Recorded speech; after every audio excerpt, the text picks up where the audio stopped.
the Stinky Popcorn Boys. We watch movies and eat popcorn. And you're stinky. Hello. We are the Stinky Popcorn Boys, just some boys talking about movies and how they make us feel.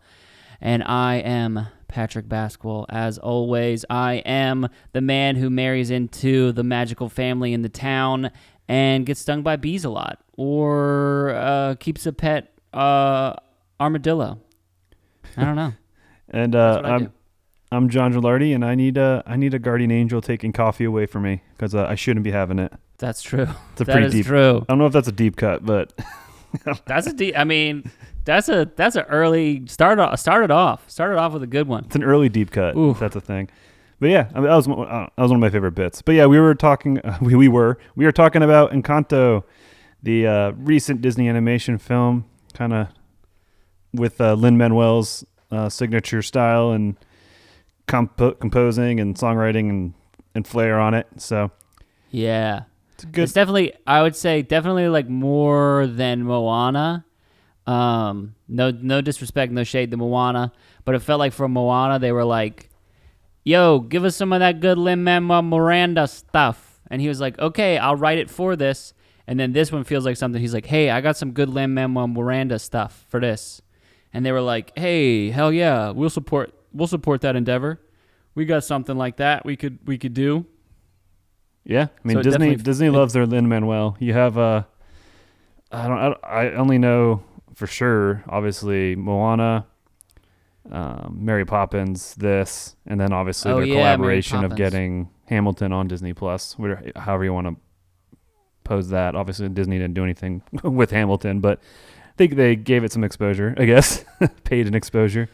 Yeah, I mean, they paid him $75 million for that footage. Jesus. Wow. So good for him. There's a Hamilton Park coming to you soon. Yeah. I mean, God, if Disney World, they in the early late 90s, Michael Eisner, the CEO, was really pushing for an American themed Disney park, like in Williamsburg, like Virginia. You know what I'm talking about, like the Colonial Village, kind of like that vibe, and just be like a Disney park all about America and different eras and locations, kind of hitting all the American tropes and styles and all that. And God, Hamilton would have been so good for it. But I think they bought land that was actually like a Civil War battlefield, so then all the historical trusts were trying to like, hey, all the academia people were trying to slow it down. All that to say, a long roundabout way is that would have been like Hamilton existing would have been, or if that park had existed, then the Hamilton tie would have been really strong and cool for sure. Yeah. Do you think that we're past that? Do you think that that's still like something that like it's on like a board somewhere, like down at the bottom of their like, hey, things to talk about when things get slow?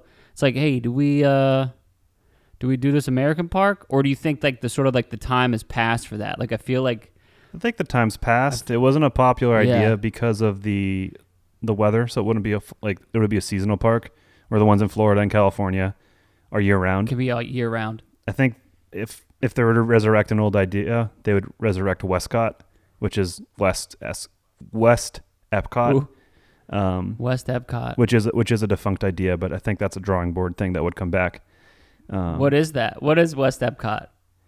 It's just like the World's Fair concept, but more overall cultures.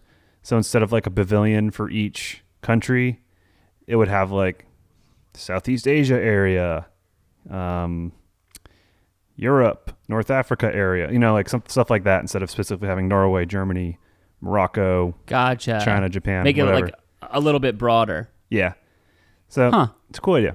But still kind of on topic stuff about Disney. So hopefully those Disney files out there felt they appreciated that. But yeah, because we're talking about the Encanto, like you just said.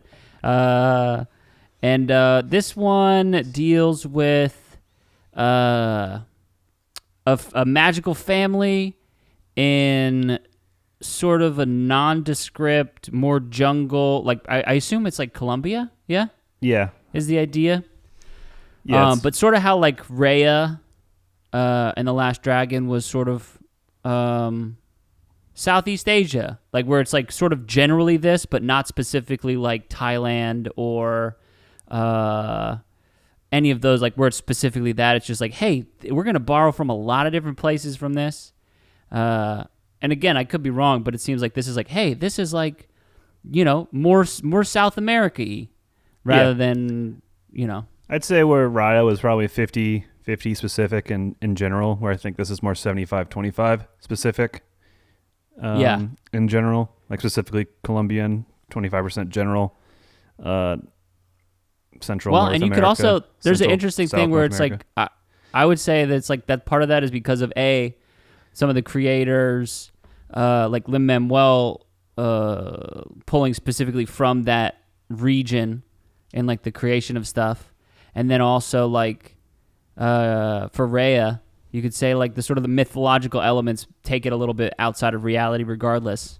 Yeah. And so, I mean, I know that we've got magic and stuff in this, but it's like, it's still pretty like, their magic is pretty cool because it's like really personal little stuff. Also, Abuela doesn't have a magic gift. Let's go ahead. I'm going to jump in. Abuela doesn't have magic. She just is like, I'm Abuela, you guys all have magic, and I protect the magic.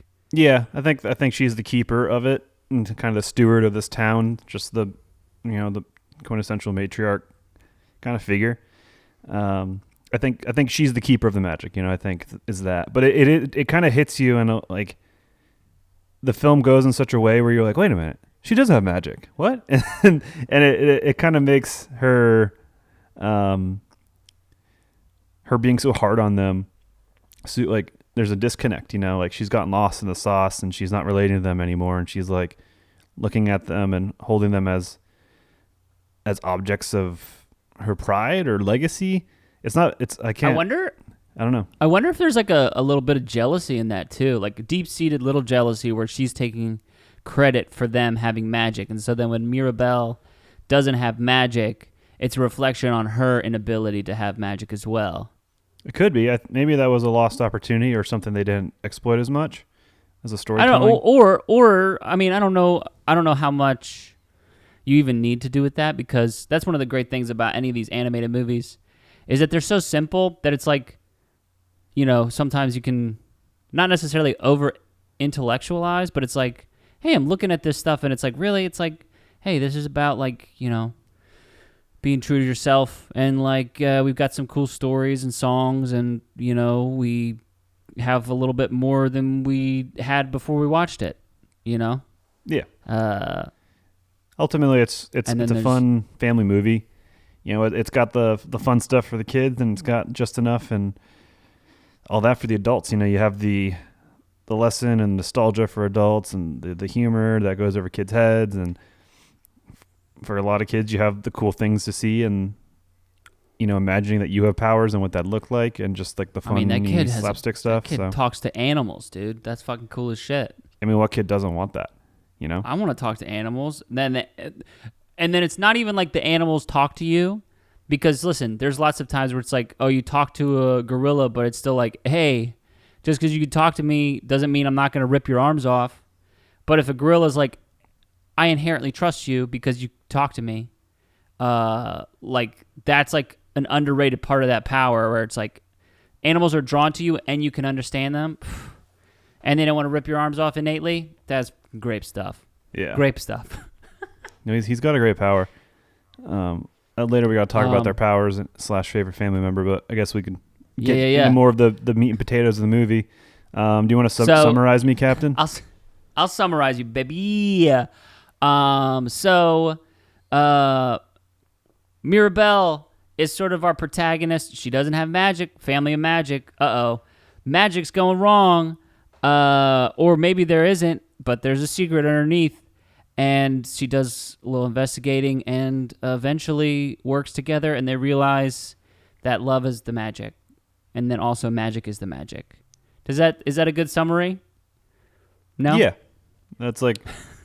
The Madrigal family has magic. The magic maybe goes away, and then Mirabelle, the one who doesn't have magic, has to figure out how to have magic. No, you nailed it. It just it's funny how simplified the movie is, and it really is. It's a simple concept with fun set pieces. Each set of characters kind of get their their stage, and it all builds along, and you get the climax action of the magic going away, and then spoiler alert, whatever, I guess. I mean, yeah, I know. The movie's been out for a minute, so I know. But I guess speaking of magic, one of the cool things that I didn't expect from this movie, and maybe it was implied in the trailers, I didn't like go deep into it, but I liked how much of a character the house was, and how they talked to it, and it helped them with the tiles moving and expressing itself. I think that was a really cool thing, and I almost feel like it was a little underutilized, just because I thought it was that cool, and really neat. But it was also hard to grasp, and this is. But less is more. Yeah, less is more. That's for sure, and I think it was fine. I think it was perfect to a degree, and I'm not saying this because I think it needed to be changed, but it is interesting the connection of this house being a character and loving the family and helping them out, and it losing its power. You know, like, is it the house losing faith in them? Is it the magic's gone because the love is gone? Like, so like that relationship they have isn't explored at that moment.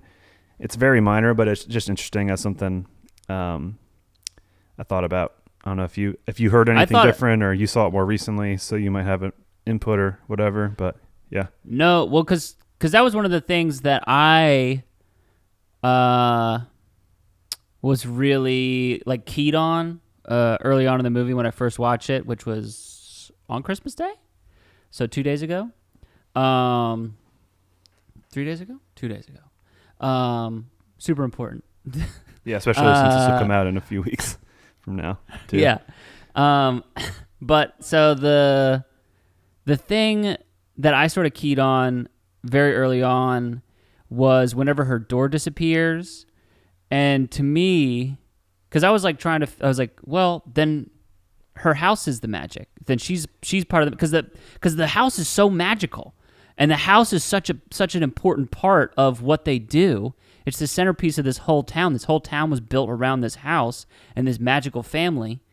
And, like, I don't know, it was really cool. And then, like, at the end of the movie, towards the end of the movie, the house's last act is to make sure that Mirabelle doesn't get squashed. And, like, that's the house does that. The house puts it together so that she's in a safe place. And I thought that was really cool. Like, I don't necessarily know if it was underutilized, because I feel like it's like one of those things that's like constantly there. Personally, it's just one of those things where I guess you like it and you want more of it. Really is what it's like. But in terms of like the storytelling of it and the putting everything together, it's like, no, I feel good about this, and I felt good about the relationship that the house had with everybody. Yeah. Is it ever directly addressed why she doesn't have powers? Just because she's like the love and the glue that holds them together? I mean, she like wears her families, because the family is in kind of two sides with the siblings, and so she has different colors on, and she has her kind of intimate family. What's the primary family? Immediate family, intimate family, immediate Whoa. Family, colors of blue and stuff, and then she has the green glasses for Bruno, and then like the other side of the family has like reds and oranges, and I'm sure it's on her, but she kind of has all the elements of the color motifs of each side of the family, which is cool. So it's like, is her magic that she bridges the gap, and I don't know. Do you have any? Well, and that's sort of what my idea or thesis is that she is the replacement for Abuela, where she is the house's keeper.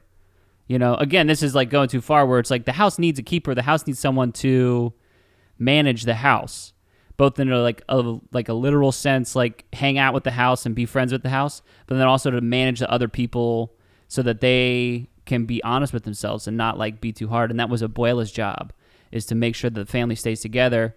While all the you can think about it like a superhero team up, where it's like you got fucking Iron Man, who is the center of the house, or even like where it's like you got all these powerful people around you that you can then delegate, or Captain America, where you delegate and you do this, we do this. Hey, how are you doing? You doing good? And that's Mirabelle / Abuela's job, as far as I can see, where it's like, you know, to be the manager of the house. I think you nailed it. I mean, I didn't have that thought, but I think that is exactly what it is.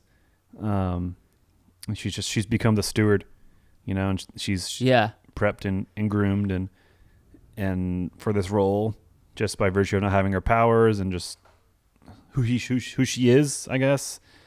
I don't know. Yeah. I don't know. Very cool. Very neat. Well, especially because I like that. because I'm watching the Pressure song right now, in the background, and it's like even there, like this is the first time Louisa has like got any of this stuff out, and it's like because she's not allowed to, and so having Mirabel there, and that's a lot of pressure to be the the family's therapist, Yeah, well, it's also like the evolution of that steward, because they love Abuela, their grandmother, and everything, but obviously she's imposing a lot of pressures on them that they aren't quite sure how to deal with, and so there's like Maribel's like the next evolution of that, where she has all the good qualities, and she's also got new ones where Abuela is lost in the sauce in the past. Yeah, and which is fine, and I think that's very human, especially if someone who's obviously come from trauma, but to build something up, and almost to a degree only know happiness is success. Like the biggest trial was that Maribel didn't have power. Like she's obviously had that hardship, but she's lived a pretty good life, and so wanting to protect that and carrying that on for the family, because she's doing that, her focus is on that so much she loses sight of her family, and it's a pretty classic kind of setup. But it's cool, and the more that we're talking, and I see Maribel pose as the opposite of Abuela, it's so obvious, but I don't know, went under my radar. But I think that's awesome. I don't know that it's so obvious. Yeah, maybe it's not so obvious. But after talking about it with you, it's like hitting me like a brick wall, or like a whatever. But yeah. Yeah.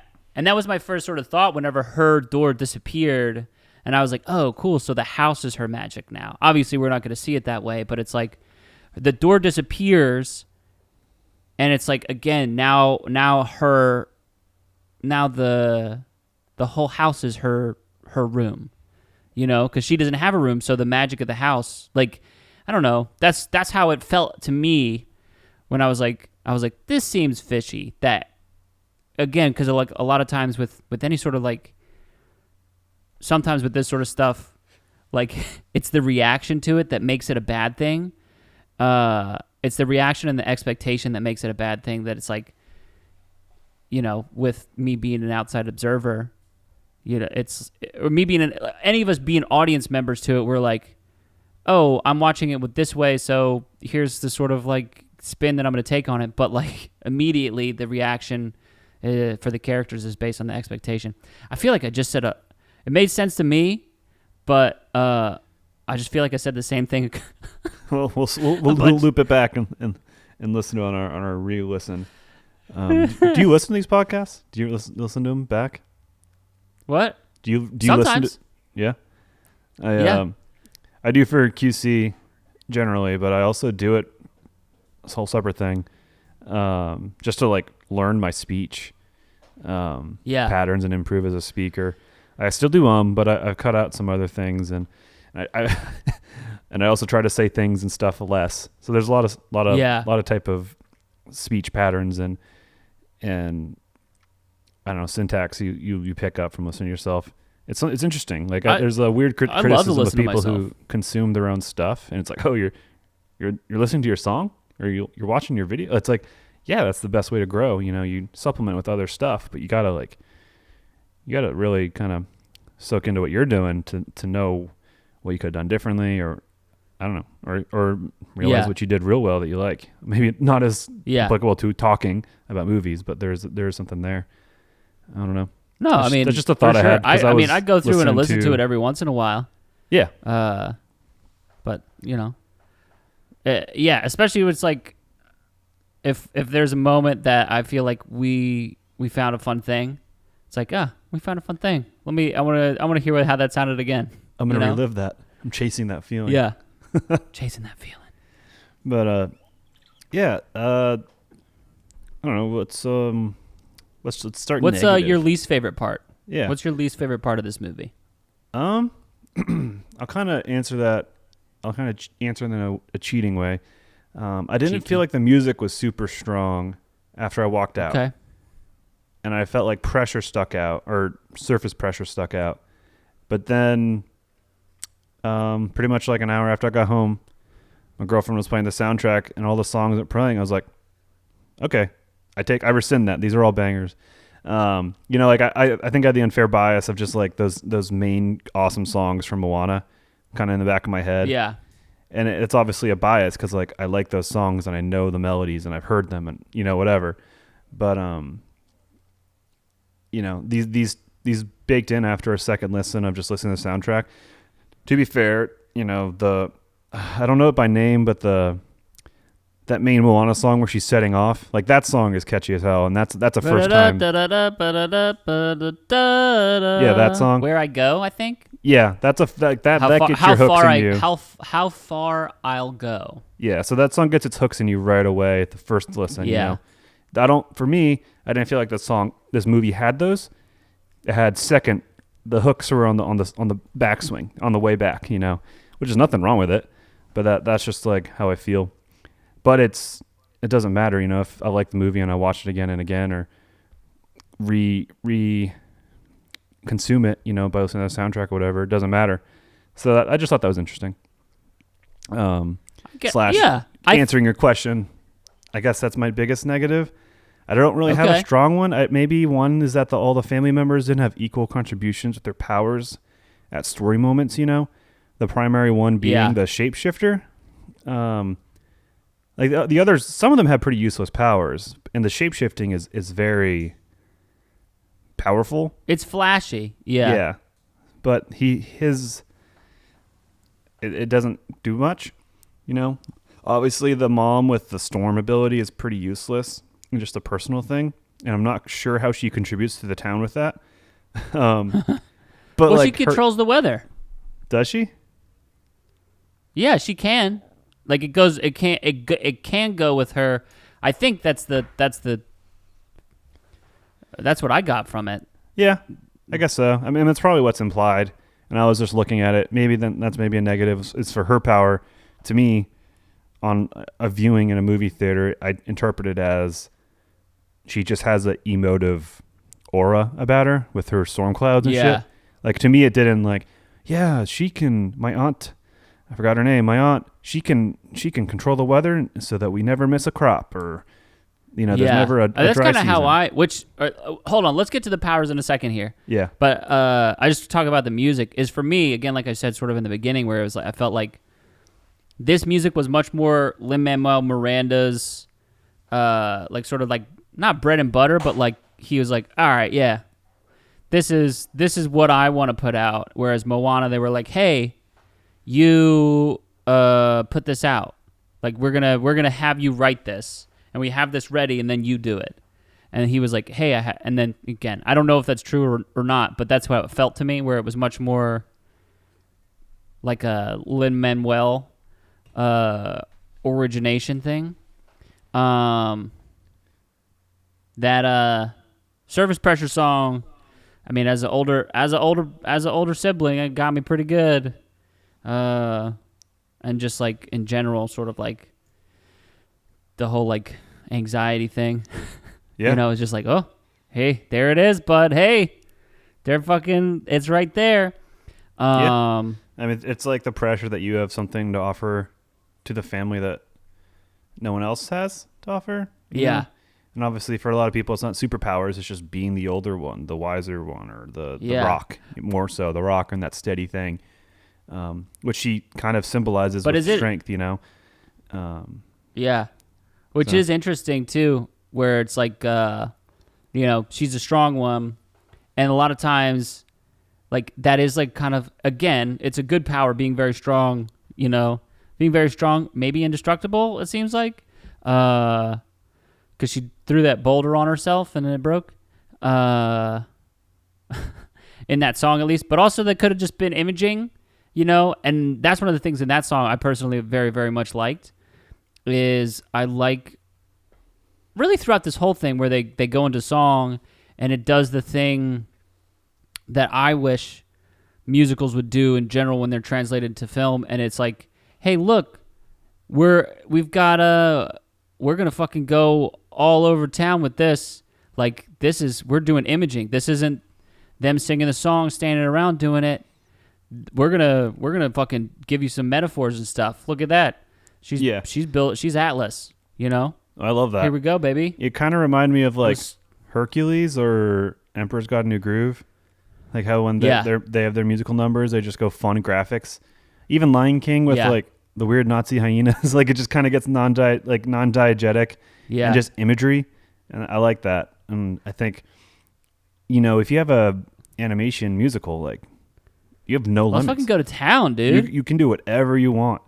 And I think that's one of the coolest things with animation is it has no limits. And obviously it's maybe, but like as time goes on, they're less and less. So it's, that's the biggest thing with anime is like they can do so much with so little. And that's like a stylistic choice they make. And that was one of the things too, in watching, because I can't stop talking about Arcane because it's great and it's beautiful. Like both storytelling wise and then the way the art is too. It really hit me good. Arcane did. And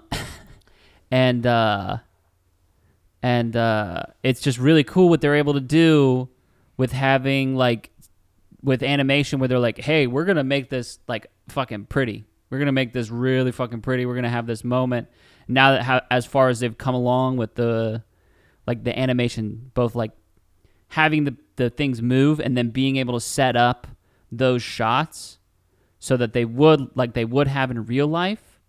And then like the fact that it's a non-real world that they can fucking make it look however they want it to look, but then have like the same, like where it's like a one shot on, say, Mirabelle, and it's like a one shot, and we go through and she goes through 5 different locations and the lighting changes, but it makes sense. And it's like, man, they've gotten good at this animation stuff and like really capitalizing on like the old school film techniques that make stuff great, but then using it through animation. It's chef's kiss. I've hit a stage with war movies, which is a genre I enjoy. And I've talked about my maturation, I guess you can call it, why I enjoy it differently. And for me, not really why I'm enjoying animation is changing, but the art and the tech behind the art and the way things look, and even like older stuff. Like maybe it's not it's just like it's I have much more of an appreciation of the artistry. And so like I'm watching the story, it's great, and the performances, all these things are great, music is great, but like I'm learning and finding a whole new world of just enjoying the art, I guess, in an animation and computer animation and Arcane. Watch the first episodes, same thing. Like I'm enjoying looking at it on top of all the other good stuff. And I just watched Klaus, and oh my god, like I think that's one of my favorite looking films I've ever seen. Oh man, I loved it. I watched that 2 times in a row last Christmas, or maybe it was 2 Christmases ago.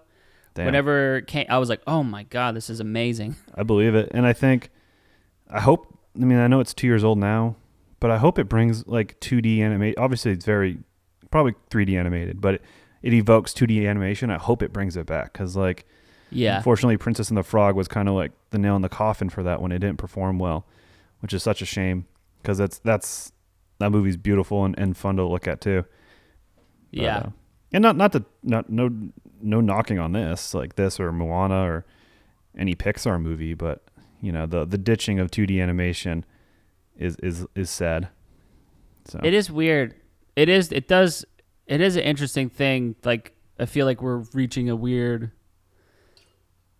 space of like Clayface.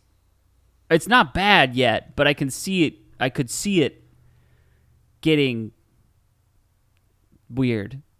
What do you mean? Like where it's like it's so good. They're like that it. Yeah, where they're like I don't know. They're like clay real people, but they're much more animated than clay. It's just a very interesting thing too. Of like, if you have you watched the original Shrek recently? No, but I was thinking about going back and watching that and first Toy Story just to see how bad they've aged animation wise. Bro, the first Shrek is probably the worst example of it. Because, like, in my brain, it looks very good. But when you go and watch it, like, imagine going looking at PlayStation 2 graphics now. You know? Yeah. It's like that, but weirder. Yeah. I'm like, oh, man, we thought this was good? This was good? I remember thinking as a kid, I'm not trying to, like, toot my own horn here, but I remember watching it and thinking the animations were stiff and weird, especially the running and stuff like that. Like there wasn't weight and like momentum in the animations. And I was only noticed it not because I noticed it outright, but because I was comparing it to Pixar, who at that time had movement better. But I don't know. Yes, I agree. I want to go back and watch those. The attention to detail too in this movie, just to like completely backtrack, is great. And like, because I just watched the Bruno song is for me in the background of mine, and we don't talk about Bruno, no. And Bruno is almost in the background of every shot in the house. He's just hanging out, bopping around in the background, which is really interesting. That musical number? Yeah, which is really fun. You know, spoiler alert. For, you know, I guess, I don't know, whatever. But like for Bruno living in the walls and stuff, it's like, maybe he was really just there, just bopping around. Just bopping and dopping. As he does. Yeah, I love I love the Bruno song. He's like, hey, you said I was going to get fat, and then I got fat. Oh, I said my goldfish was going to die, and that died. Like, just like very like mundane things. But it also hinted at the fragility of Abuela and her sensitivity to perfection and everything going right. Well, and then also, I remember whenever I was listening to that song for the first time, and they were like, he said I was going to go bald, and then I went bald. And then because he said it, it became true. It's like, no, you like, and I was just like, no, that's how a prediction works. Like, like again, it was very funny to see how it how it was twisted and like how it reflected the way the things were, because it's like, if you ask a fortune teller to tell you when you're gonna die, and they tell you when you're gonna die, it's not the fortune teller's fault, you know. Not really. There's probably a metaphysical argument that you could make where the knowledge of something then gives it power, blah blah blah. But that's for a D&D game that something we're working on, workshopping. I have a thing. I actually have something similar to that. Oh. Where doesn't matter. Don't worry about it. Well, I got some rapid fire likes. I really liked the kid with the coffee. I just thought that's like all right, that's a joke we're making. It's very specific, and it's for me. It's for me, John. Yeah, I like that. I really like the stupid, stubborn wombat or whatever in the vision scene with Bruno. Oh yeah, and I like how it lingered. Tapir. I think it's a tapir. Tapir, yeah. No, and it might be a capybara. Yeah, I think it was one of those. But I just like it obviously called attention to it, but it didn't like, it wasn't like, haha, we're making funny joke. Here's funny joke again. Yeah. Here's funny, like it was present enough, you know, like they established it and kept a presence that was just, it was to me personally so perfectly paced and in there at the right amount. And I love that. I really liked I forgot which cousin, what her name is, the hearing one. Or you like her little like the noises Dolores. she makes. What was that? Yeah. Dolores, yeah. Dolores. I love that little noise she makes. I also love that she could hear everything, but she wasn't being heard herself. Like she was saying, like, I hear him. He's in the house. And like I thought it's a very simple little thing, but like again, she can hear everything, but no one was listening to her. Especially with like, you know, the love of her life being that guy. No one was listening to her about it. Stuff like that. And and then also I just love I thought this movie was really good. Like, Bruno being weird as shit. I really liked Bruno being weird as shit, letting John Leguizamo play in the booth. That was good. I feel like they probably could have done more of that, but also they probably, again, this movie has a lot of like less is more, where they're like, I could have seen more of this, but also we probably did all right, just doing it the way that we did it. Yeah. Like with any of the house stuff or with Bruno, with any of the things, it was like, I loved the little kid. I also loved what little kid? I loved the kid in the family. I love the kid in the family. Antonio. Antonio. Yeah. When he's doing a little dance on his birthday. So fun. I loved the what was the other one? The scene before, whenever the dad comes in and the shapeshifter is a little version of his dad. Oh yeah. And he's like, I don't sound like that. No, I don't sound like that. I don't know. That was I was like, that's great for me. Thanks. Yeah. That was the one. If the coffee one was made for John, that joke was made for me. Nice. They wrote it for me, handed it out. Overall comedy tone, like everything is just really spot on with this movie. It definitely ages on me really well. Like I said, I walked out enjoying it, not loving the music, and then, I sat on the music, I listened to it more, and just thought about the movie more, and this one aged really well on me. It's a good movie. If you couldn't tell already by now, my thoughts on it. I like it. I mean, it hit me really good. It hit me in the right spot. I also really liked the mom being bad, or not being bad. Like, not the mom, the grandma, the abuela. Yeah. I liked her. Like, and again, not that I just liked them going away from. I liked them going away from like the older person being the stalwart. Like, that it wasn't really a conflict between her and her sister where they were like against each other. Because there's probably a draft of this movie where the pretty sister and Mirabelle like kind of go at it a little bit more, but I think it's much more interesting that the pretty sister Isabella is like, hey, actually, I don't want to marry that dude. So, like, I'm kind of grateful, but also you annoy me. Like, but in a sisterly sense. Yeah, not in like where you're breaking my life. In like we slightly disagree on some things, and I wish that you didn't discount me because of my prettiness. Yeah. So there's that. Yeah, I really liked how quickly they're different people, and that kind of difference was festering in a sense, I guess. That's kind of a dramatic word, but, it's there. And then I like how quickly it resolves because they're sisters. Yeah. And they love each other. And she helped her out, and again, it's her help. She helped the strong sister out just by listening, I mean, again, essentially with the other sister by listening and helping her break out of her shell. So I really like how that was done. I like it. And then I like, again, like I said, I like the grandma being the blind one finally, because it's like, so often we see in these movies, as I say the same thing I said before, but so often we see in these movies the old person is like, no, I understand. It's like, no, old people can be stupid too. Yeah. Old people can be stupid and short-sighted and get lost in the sauce. Or there's and Abuela did.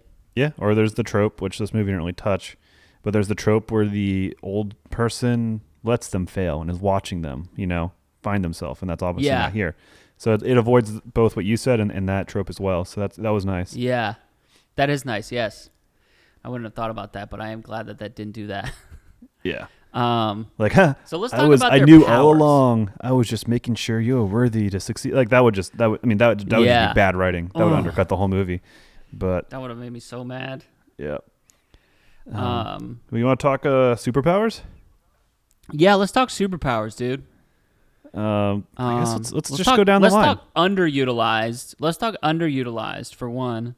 Shape-shifting, I think. We'll start off with him. Shape-shifting for sure.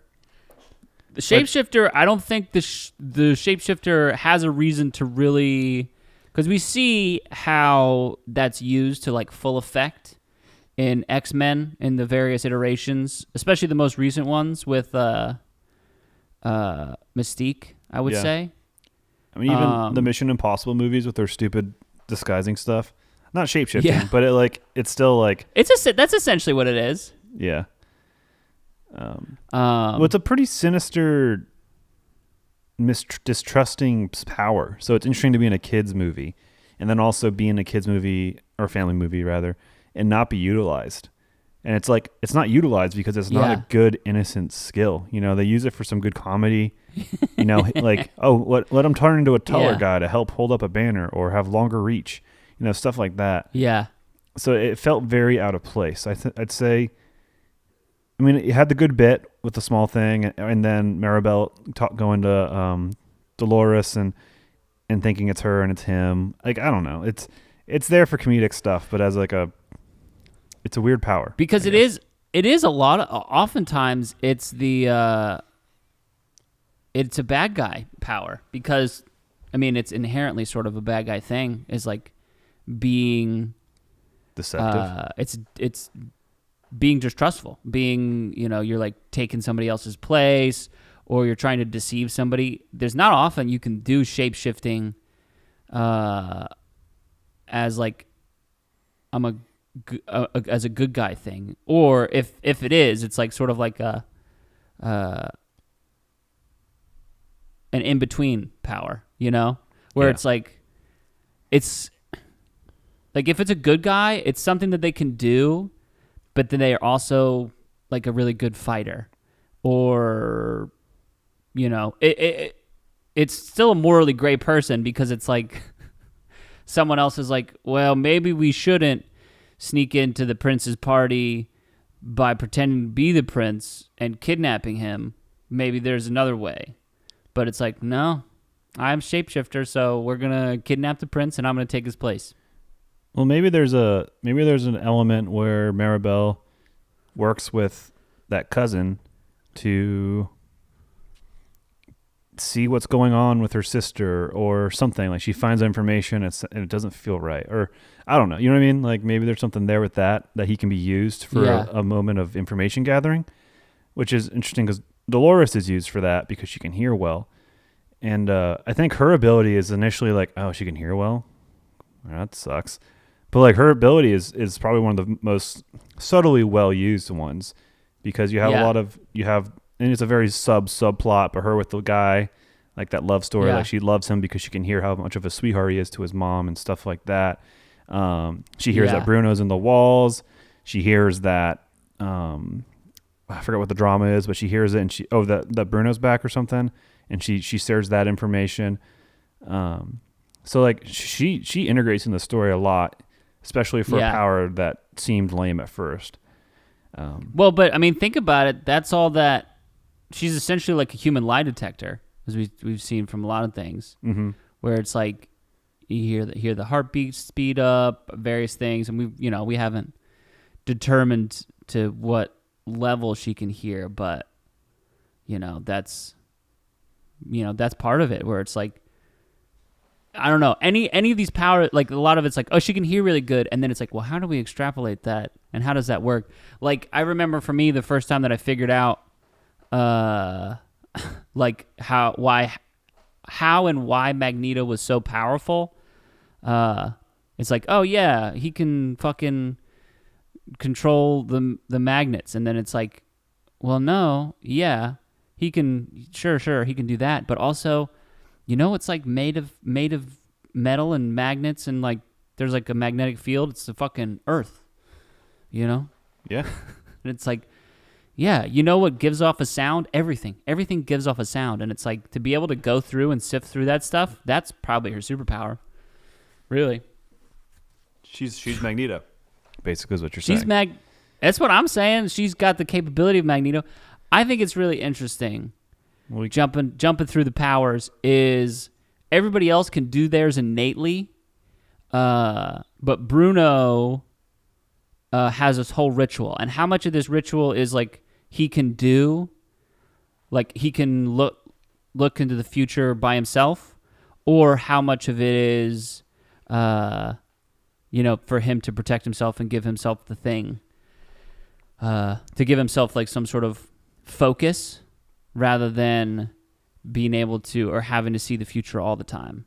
Because I wonder if like with some of like the powers like that, where it's like we've got to figure out some way to harness this so you're not getting bombarded with visions of the future. Yeah. And like what does that process look like? Who does that? Does Abuela help him figure that out? Because that's a pretty fucking big gift. Well, I mean, evidently she failed, or like there's no accountability of Bruno, which I think should be the first sign of, Abuela being in denial, I guess, I mean, they're literally in denial about Bruno, and they essentially abandon him in a weird, it's just like, I don't know, maybe that's the moment the family started dying in a sense, or the magic started fading. Bro, it's whenever they took that picture without her. Like, that hurt my heart. They took that picture together, did that slow-mo, and they did the picture without her. Man. That's true. Man. That hurt my heart. Well, that's because then she walks out, and that's when she sees it, Sees sees the tile fall from the roof, meaning that it was going to die, or is dying. It's interesting that Bruno's power isn't, like he needs a ritual, yeah. And I guess it's a way to temper it, maybe, or maybe it's just because it is that powerful, Like, I think that is something very, very powerful and dangerous, or beneficial, I don't know. You could play the stock market, This is what I would do. But yeah, that'd be. But also, all right. So we've got. We can keep it Abuela, on that side she's of the got family. no powers. Let's just go down. Abuela's got no power. We've almost the daughters finished the yellow side of the family, the yellow motif, and the only one left is the mom. Oh, and Antonio. Yeah. So he has the animal powers. We kind of talked about that. Yeah, and that's cool as shit. Yeah, but especially for like young, and then just like little cute kid. Kids watching the movie are gonna be like, they're gonna identify with that's him me naturally, and it's a cool power that probably most kids want. So it's cool, and it comes into play. Like the creatures come out and help build the house, and whatever, they help.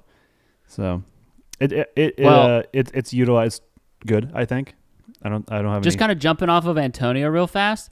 This gives us a little sort of like look into how the house is incredibly powerful as well, and how managing the house is more important than anything else, because the house builds a fucking mirror dimension that teaches you how to use your powers, and you are your most powerful within. Like, if this was a fucking dungeon, that's what this would be. It's like each of these rooms is a fucking mirror dimension where Isabella is her most powerful within their mirror dimension.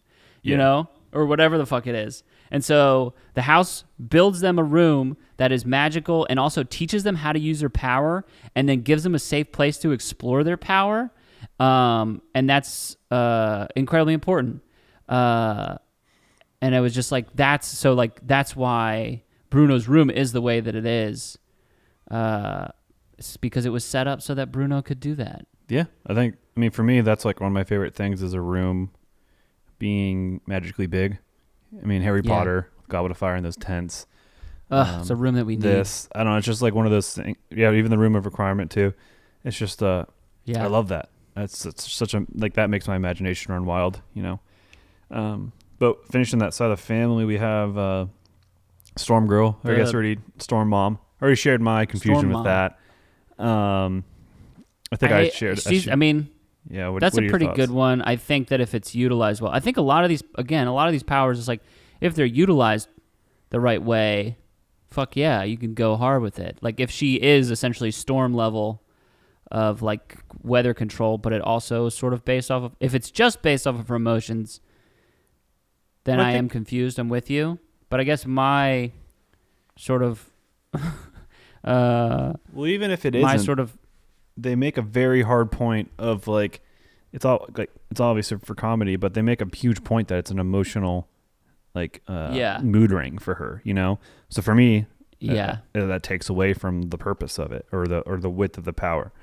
So I guess you saying that made me able to articulate that a little bit better. Yeah.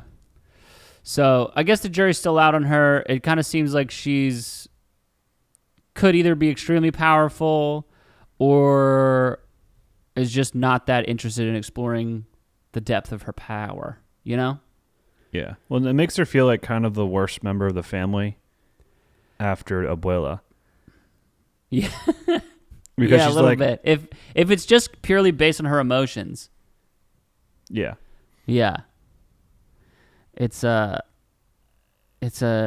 interesting, but it also, I guess, one, just to sort of like naturally transition to Isabella, weather and growing stuff, because now Isabella, if she did control the weather and like made sure crops were good, Isabella has essentially voided her, where she doesn't have to do shit anymore because Isabella can just be like, grow.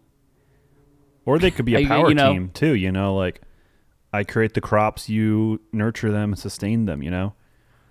But if like Isabella can just make a tree with ripe fruit, you know, whatever. Like I mean, it overpowers her. There's definitely something there. You know, which is you know, could be part of like the family structure where it's like, all right, you know, as you go through and like the magic learns and grows or whatever, there's like hey, all right, we did this weather thing. Maybe that's still not the best. What if we just have someone who can just manipulate the way that things grow, you know?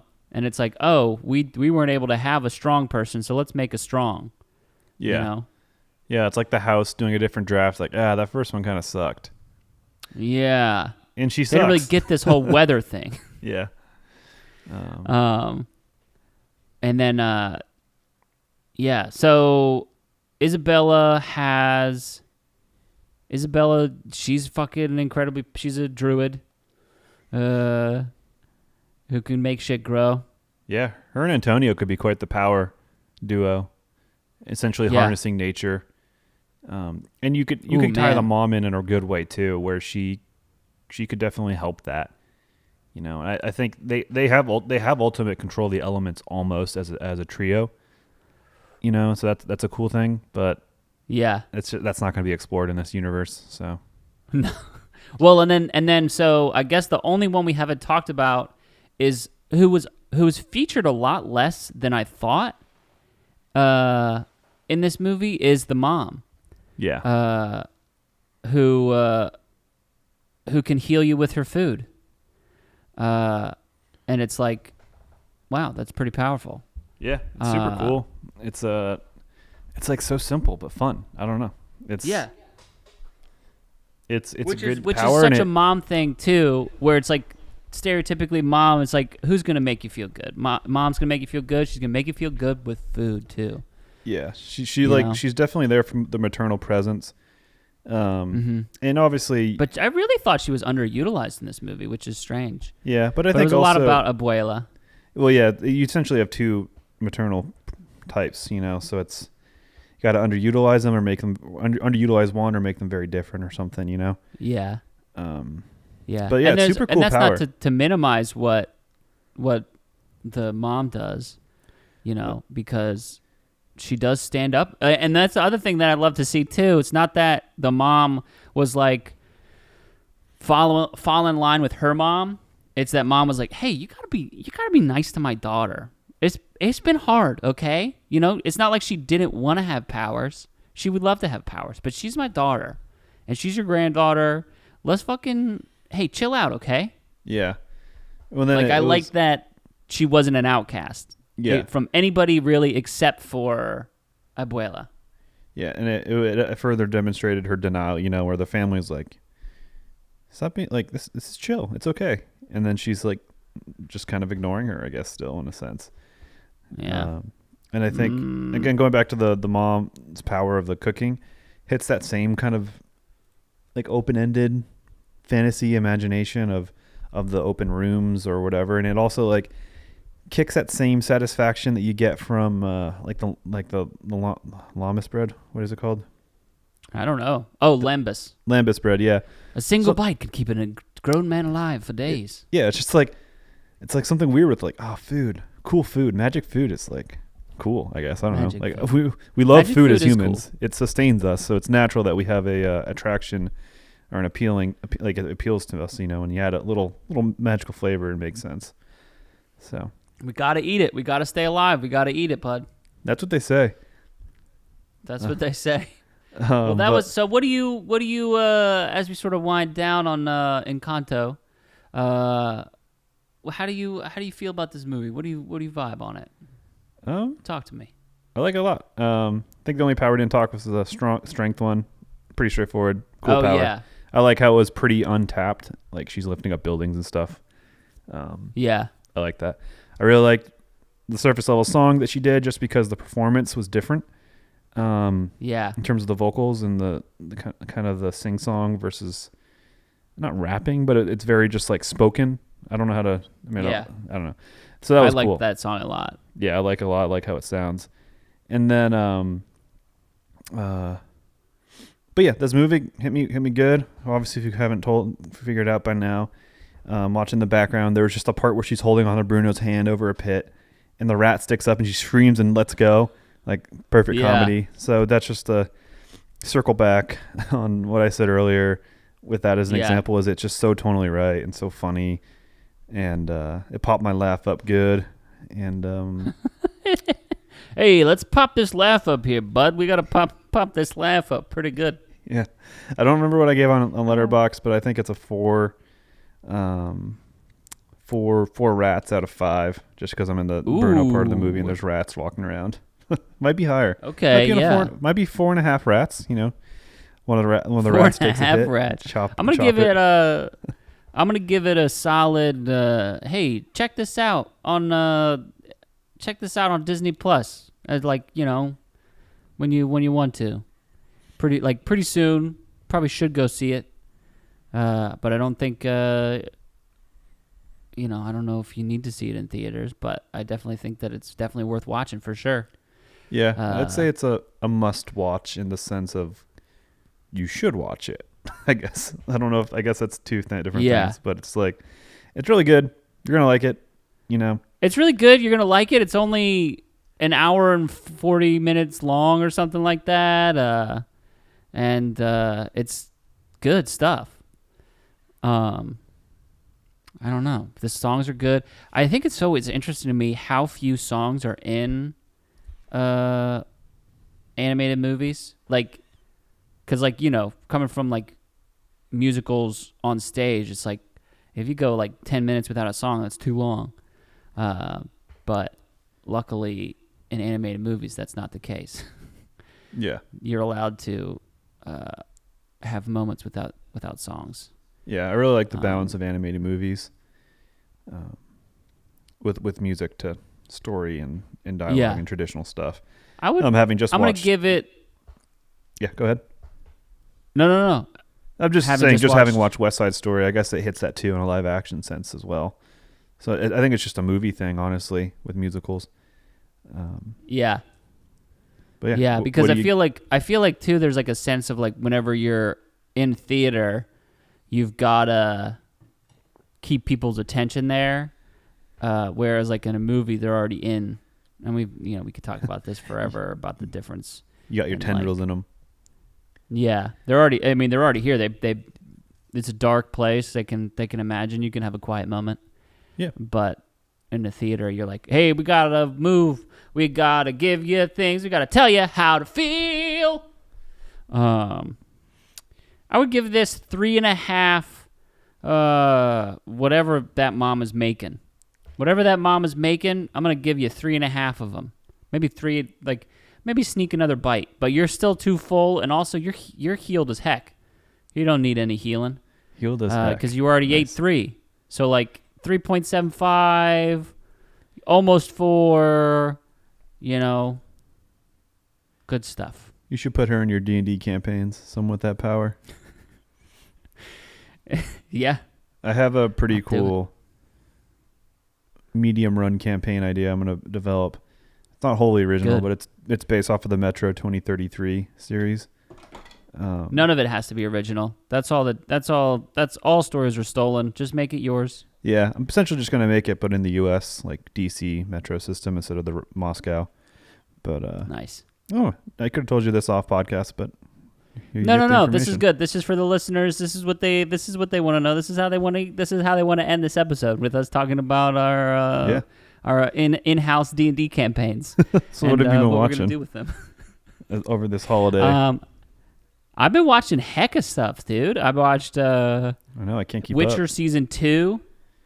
I watched Don't Look Up. I've been watching the Beatles Get Back documentary, getting that like 20 minutes at a time. I watched half of the new Matrix movie. I watched Hawkeye. I watched stuff. Busy. I watched Spider-Man. I haven't seen that again yet, but I'm gonna. Yeah, well, we did a podcast on that. We did. They know that for sure. But yeah, I haven't been too busy watching. I think I'm taking some time off, just chilling. So I'm gonna have plenty of time to watch stuff, catch up on things, rewatch classics. But I watched Klaus for the first time. Awesome movie, outstanding. Klaus is so good. And then I watched Joyeux Noel, Merry Christmas in French, which we'll be covering soon. It's a movie I watched a number of times in my younger years, and rewatching it in my my matured viewing perspective. Much better. That movie, I don't know how it became. We'll talk about it. Talk about it. So yeah, well, thank you guys for listening. Hey, we got Happy New Year. merch. If It you is want the to new have year. some Stinky Popcorn Boys merch coming into the new year, it is the new year now. Really, when this is out. Yeah, it is the new year. It is the new year now. I'm aware of when things are, and what things are. So yeah, start your new year. Hold on. Let me give that whole. Start your New Year's off right with some Stinky Popcorn Boys merch at jtmerch.com. Hey, Something? that's where you find it. We still got some left. Don't miss out, because I doubt we'll be reprinting them. So go get them while they're hot. Yeah, get them while they're hot. Follow us wherever you want to. We love you. Have a good New Year. Hey, be flexible with your resolutions. Don't hurt yourself. We love you. Yeah. Thank you guys for listening. Happy New Year. Hey, goodbye. Hey, and as they say in Encanto, Encanto. As they say in Encanto, hey, so we're gonna talk about Bruno and how fucking sexy his eyes are, but not yet, not right now. But one day we'll talk about how sexy Bruno's eyes are.